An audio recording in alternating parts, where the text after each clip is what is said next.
Good day, everyone! I am Danica Fernandez Gallardo. I am Romania Sala. And I am Chatrin Sigulagbang. And I am Mary Ann Ando. And today, we're going to tackle about the Mtb-Mle guide in the Philippines. So, Mtb-Mle in the Philippines, one of the changes in the basic curriculum of education brought about by the new K-12 program, an introduction of mother tongue-based multilingual education.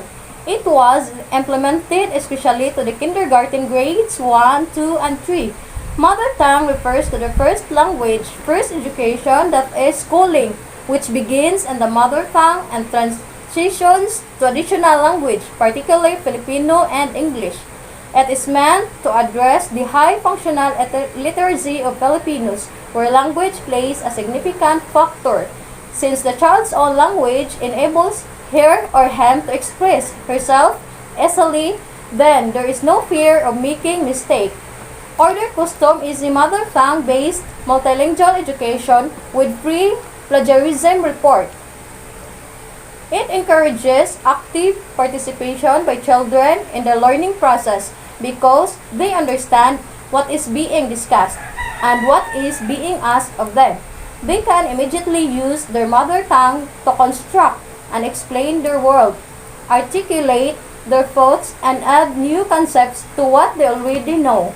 With the demand of a high-quality education today, this research paper therefore aims to attain the following objectives: to discuss the purpose of mother tongue-based multilingual education, Mtb-Mle, to state the nature and effects of mother tongue, to tackle as a form of comparing the advantage and disadvantages of Mtb-Mle, to prove why mother tongue is a helpful or not in solving the problem with students having a difficulty in copying with their lessons.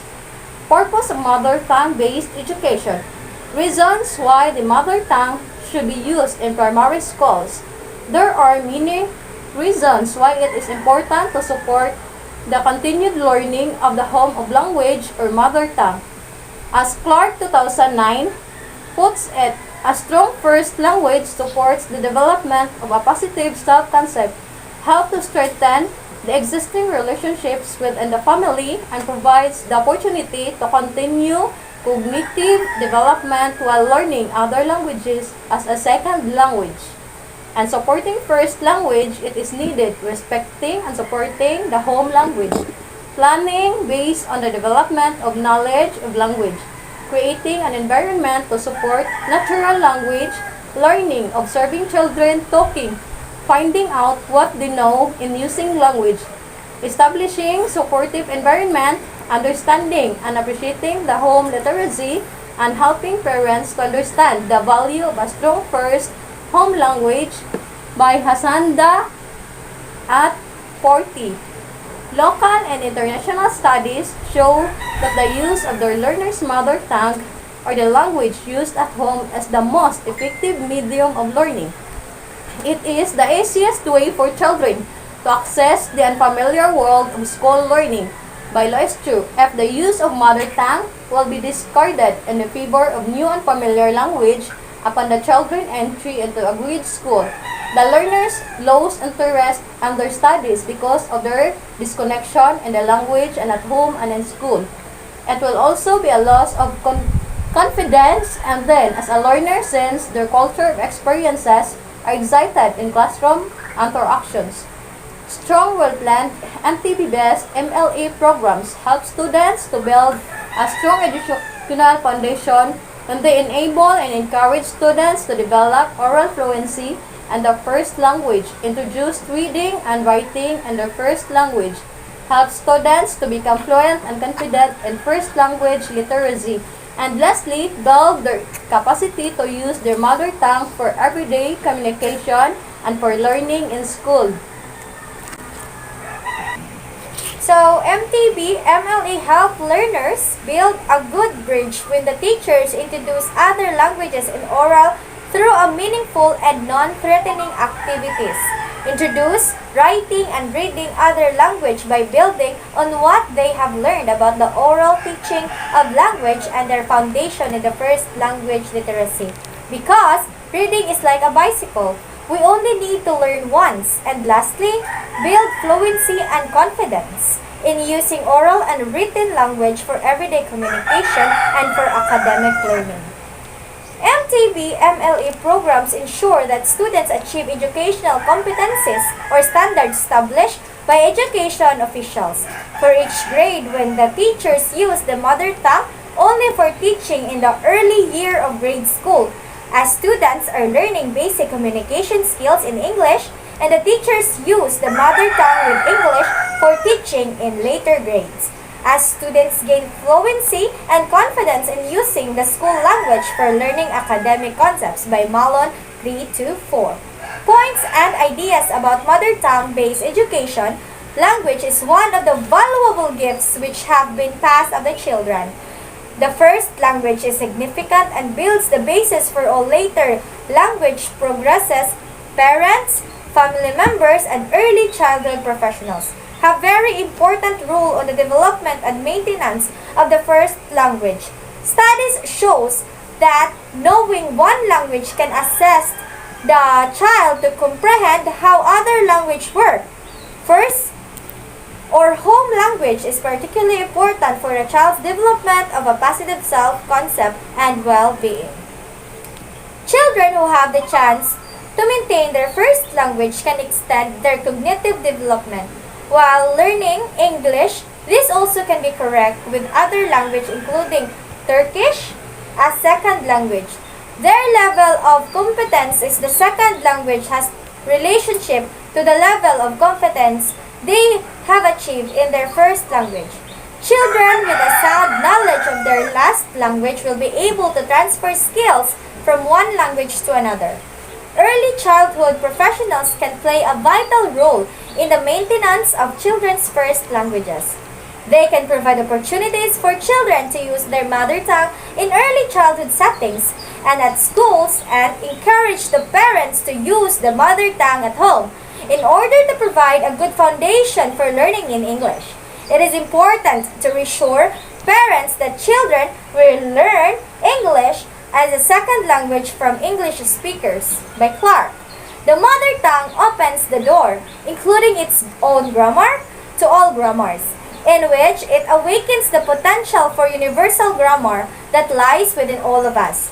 It is the valuable asset people bring to the task of language learning. For this reason, the mother tongue is the master key to foreign languages, the tool of which gives us the fastest, surest, most precise, and most complete means of assessing a foreign language. Successful learners capitalize on the vast amount of linguistic skills and world knowledge they have accumulated via the mother tongue.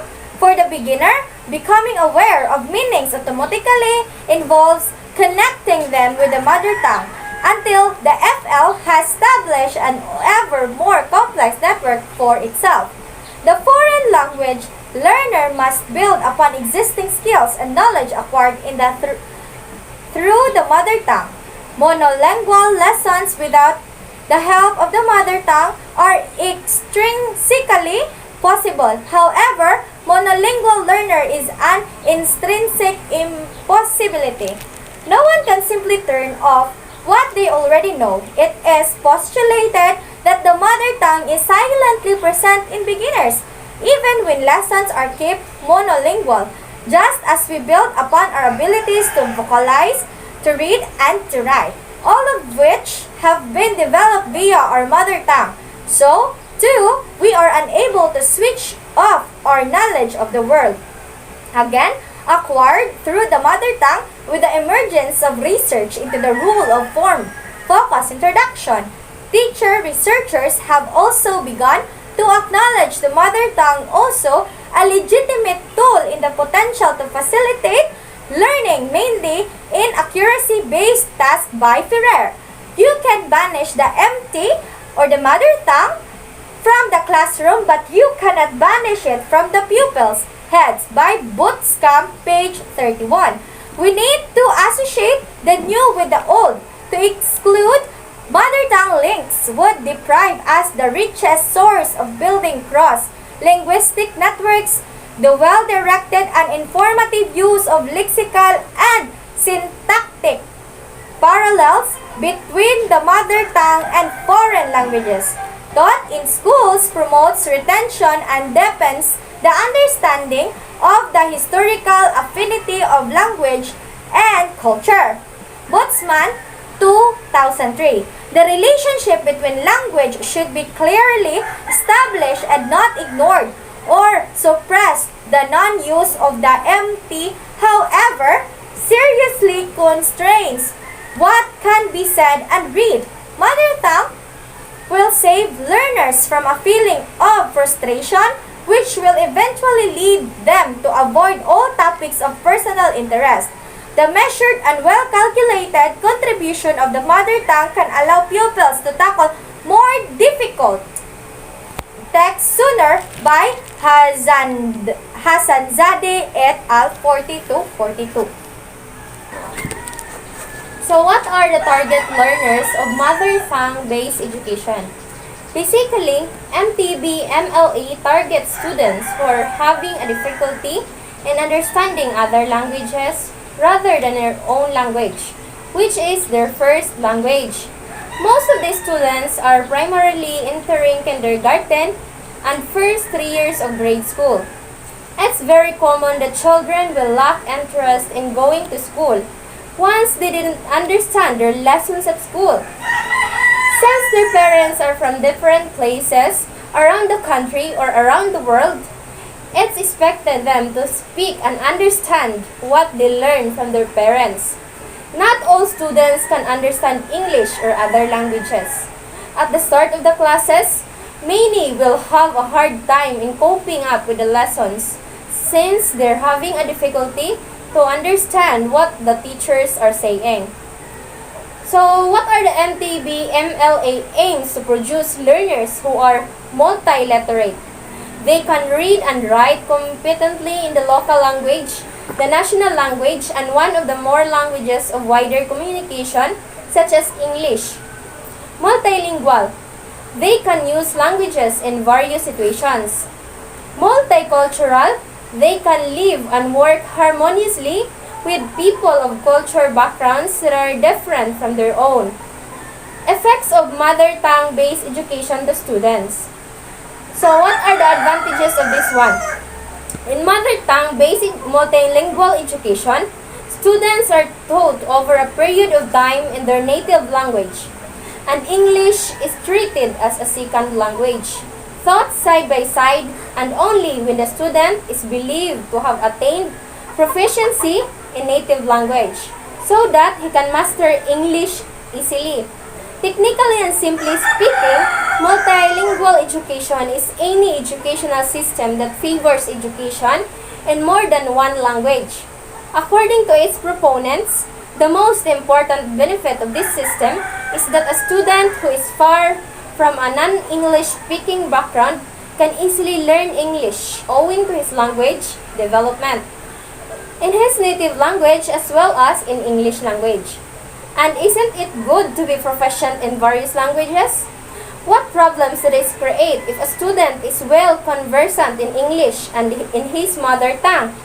Besides that, a child who is exposed to multiple languages will be able to develop a better sense of appreciating various cultures and understanding societies. After all, now we're living in a global world, and so being multilingual is always an asset in firms and business works. Added to these advantages, the child can easily use his native language in groups and he won't feel ashamed of it. In case he is just aware of one language, he may face problems of hesitation in expressing himself. It's a beautiful form of education as the minority speakers are learn English even while being able to strengthen their cultural bonds by being proficient in their mother tongue by Pandi. Sean, these are the disadvantages. Unsuccessful attempt at integration into society multilingual education was deemed necessary since it was supposed to help integrate the children of immigrants and minorities into society. The system of multilingual education demanded separate teachers and classrooms and believed in gradual integration into society by allowing children to receive education in their native language for a period of 3 or more years. Proponents of a single medium of instruction oppose bilingual education since they believe that separate teachers and classrooms would widen the already existing gap between citizens and immigrants. They further propose that encouraging children to interact within their own community for a period of 3 years would delay the process of adjusting to the ways of life in a new country. School dropout rates. Over the years, the dropout rate in various schools across North America has reduced significantly. The medium of instruction in the above-mentioned schools is English. However, there has been no reduction in the dropout rates for school offering multilingual education. Most people feel that a dropout rate of 35% doesn't justify the cost involved in providing this form of education. Unavailability of teachers. Multilingual education requires a number of trained teachers who are proficient in both English and their native language, assuming that English is one of the mediums of instruction. There is a wide gap between the demand and the supply for teachers who are both confident and capable of handling the intense pressure associated with managing a class of students requiring special attention. And lack of classrooms. There is a dearth of classrooms that can be accommodate students who require instructions in both English and their native language. Students are expected to sit together in one class regardless of their age and the variations in the required level of education. This poses a great problem for teachers who, in addition to being well-versed in two languages, have to exhibit a certain level of comfort in handling different levels of education simultaneously. Lack of funds. The mentioned issues bring us to the tip of the problem. Lack of funds to promote multilingual education. Bilingual education is costly. Education becomes unobtainable when a language that is not dominant in nature is to be taught. The scenario becomes economically feasible when the multiple languages commonly used are taught. An education system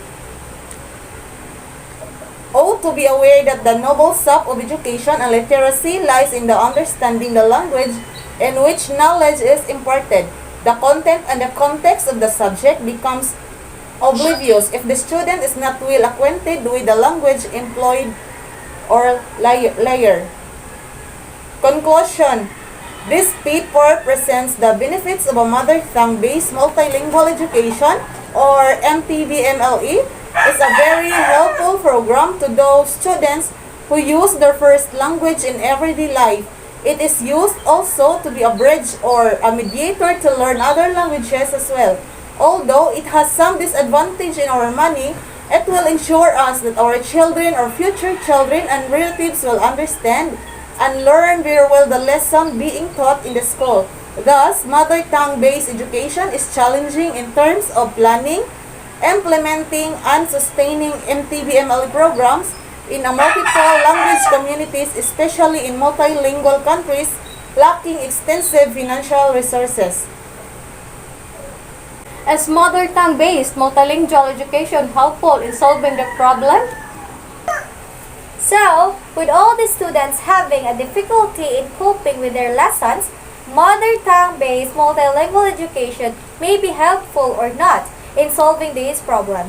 One of the changes in the basic curriculum of education brought about by the new K-12 program is the introduction of mother tongue-based multilingual education. So, the next question is, what is mother tongue education in the Philippines? So, mother tongue refers to first language first. Education, that is schooling, which begins in the mother tongue and transitions to additional languages, particularly Filipino and English. It is meant to address the high functional literacy of Filipinos where languages plays a significant factor. So the next question is, why teach in the mother tongue? So, research stresses the fact that children with a solid foundation in their mother tongue develop stronger literacy abilities in the school language. Their knowledge and skills transfer across languages. This bridge enables the learners to use both or all their languages for success in school and for lifelong learning. So, what is multilingual education and how does it work? Multilingual education requires a number of trained teachers who are proficient in both English and their native language, assuming that English is one of the medium of instruction. So, in overall, Mtb-Mle in the Philippines helps students develop higher order thinking skills because they can grasp the content of the lesson delivered in their own language. So that's all. Thank you for watching. Bye-bye!